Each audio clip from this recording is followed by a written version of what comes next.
Good evening, good evening, good evening. Hola, hola, hola.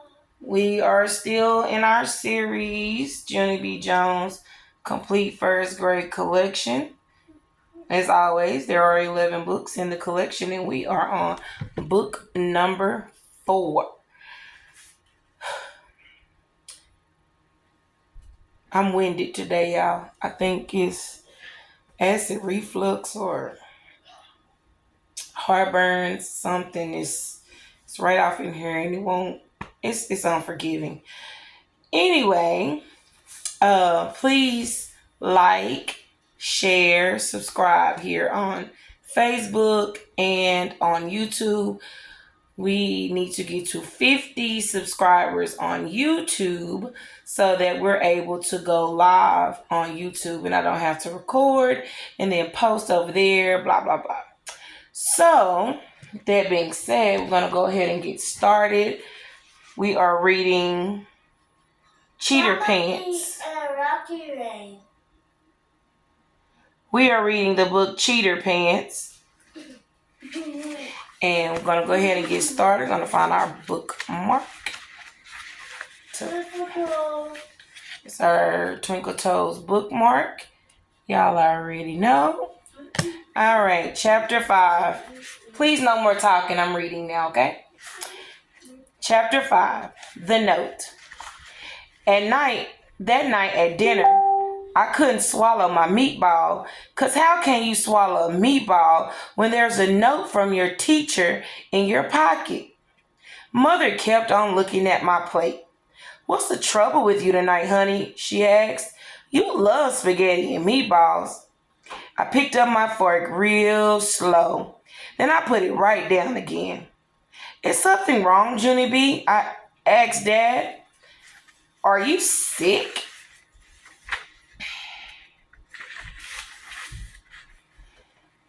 I got down from my chair and I stood by the table. Then I hanged my head and very slow I took the note out of my pocket. "I did something bad at school today," I said real glum. "And so there's something I have to give you." I rocked back and forth on my feet for a minute. Then I quick threw the note on the table and I ran to my room as fast as I could. I shut the door real hard. Then I ran around in circles because I didn't actually have a plan, that's why. My stuffed animals looked shocked at me. "What's wrong, Junie B?" said my Raggedy Ann named Ruth. "Are you in trouble?" "Of course she's in trouble," said my Raggedy Andy named Larry. "Can't you tell? I bet Mother and Daddy are gonna be running here any second." My elephant named Philip Johnny Bob did fast thinking. "Hide, Junie B," he told me. "Hide in the closet till they've calmed themselves down." I nodded at that good idea. Elephants are the smartest stuffed animals there is. After that, I quick grabbed him by his foot and we ran into my closet.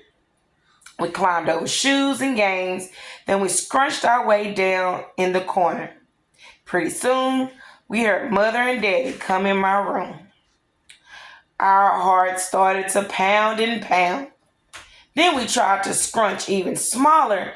Only too bad for us, Philip Johnny Bob accidentally knocked over a shoebox and it made a loud crashing sound. Mother and Daddy opened the closet door. I waved at them real pleasant. "Hello, how are you today?" I said. Johnny Bob held out his arms. "I love you people," he said. Daddy rolled his eyes. Then he came into the closet and he carried us out. He sat me and Philip Johnny Bob on my bed. Mother sat next to us. "You didn't have to hide from us, Johnny B," she said. "Daddy and I didn't come to yell at you. We came in to talk about this." I flopped back on my bed and I put my pillow on my head.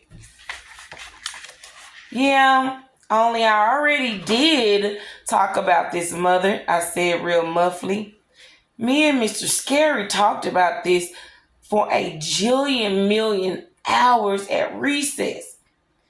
Mother took the pillow off my head. Yes, I'm sure you did, she said. But Daddy and I need to talk to you too, Junie B. Copying someone else's work is a very serious matter, honey. Daddy nodded. Cheating is wrong, he said. We want to make sure you understand that. I did a big breath at that man. But I already do understand that, Daddy, I said. I don't even like cheaters myself. I thought for a minute. Then all of a sudden I remembered about the old maid. I sat right up. And anyway, if you think cheating is so wrong, then how come you did it yourself? I said. Huh, Daddy? Huh? Daddy looked shocked at me. What? What are you talking about? I don't cheat. Yes, you do cheat, I said back. On account of last week, you cheated me at Old Maid, and I'm still not over that terrible experience. Junie B, that's not true, Daddy said. I already explained that to you. When you raise the Old Maid above the other cards in your hand, it's not cheating. It's a part of the fun. Yeah, only it wasn't fun, I said. It wasn't. Because after you raised her up there, you did a wink at me. Like it wasn't really her. Only it was, Daddy. Mama. I cannot see because you cut the light off. And I think that's very rude. Because you see me reading. Mom, can you move me? Let me get sit down by you. And so what kind of sneaky trick was that? Daddy rolled his eyes way up at the ceiling. Then he shook his head kind of annoyed, and he left my room. Mother ruffled my hair. Sorry, honey, she said, but I'm afraid Daddy is right on this one. What he did was sneaky, but it wasn't cheating. Trying to fool the other person is supposed to be a part of the game. After that, she went to go start my bath water. Me and Philip, Johnny, Bob flopped back on my pillow. We did a sigh. Because grown-ups never do anything wrong, it seems. Not even when they do. Do not put that back in your backpack because I have not signed it. That's why it's still right here. Can you just have a seat and stop rearranging stuff? Thank you. Chapter 6, Tin Can.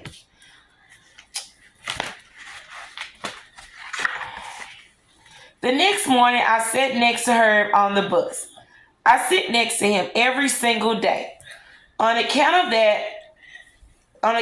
that's what bestest friends automatically do. Sit down, please. Herb started talking about his new dog, Dilly. Only I couldn't even pay attention that good, because how can you talk about Dilly when you still got a note from your teacher in your pocket? Mother and Daddy had signed that dumb thing. And now I have to take you back to Mr. Scary. I need you to be still or you can go sit on the other couch. Okay, Thank you. I slumped way down in my seat. School was not being fun these days. I looked at her. I wish I could tell him about my problem. Only what if he didn't like cheaters and found out I was one and then he didn't like me either? I thought real hard. Then finally I took a deep breath and I decided to risk it. I leaned real close to his ear and I whispered to him very secret. Okay, Herb, here's your situation. I said, I'm in a little bit of trouble at school. Only I'm really not bad. I promise. It's just that yesterday I accidentally did something wrong. But I didn't. I don't actually want to tell you what it is. Or you might not like me anymore. Herb looked up at me and shrugged.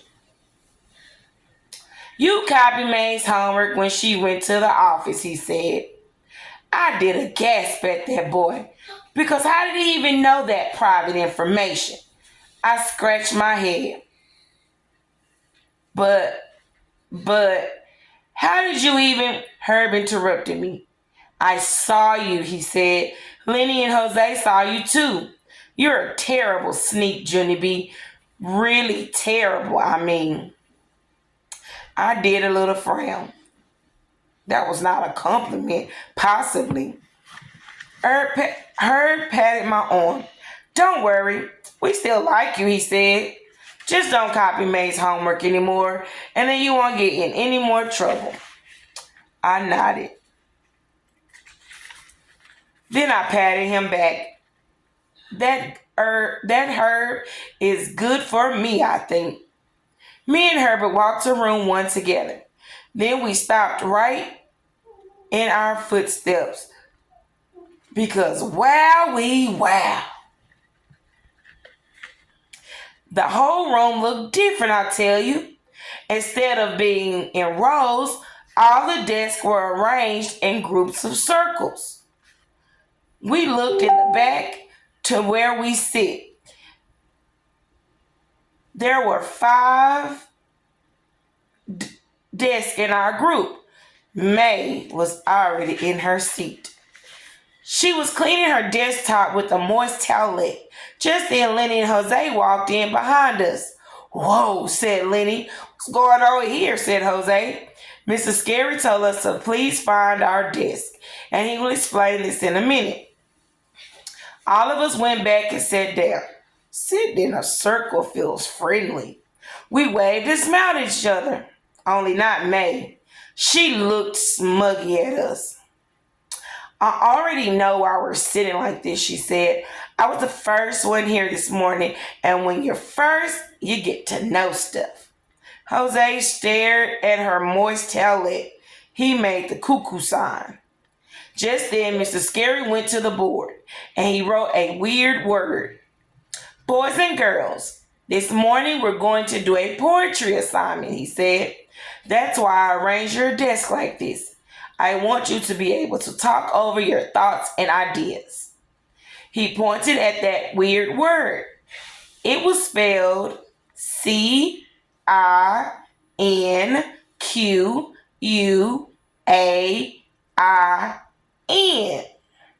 Does anyone want to try and pronounce this? He said. Does anyone want to sound it out? May jumped right up. Tin can, she shouted. It's pronounced tin can. She grinned real delighted. I know it's tin can because you told me that this morning, remember? I was the first one here and I saw you write it on the board. And I told you, and you told me it was pronounced tin can. Mr. Scary looked puzzled at her. Gee, I'm sorry, May, but it's not tin can, he said. You must not have heard me correctly. This word is pronounced like the words sin and cane. May crossed her arms. No, she said.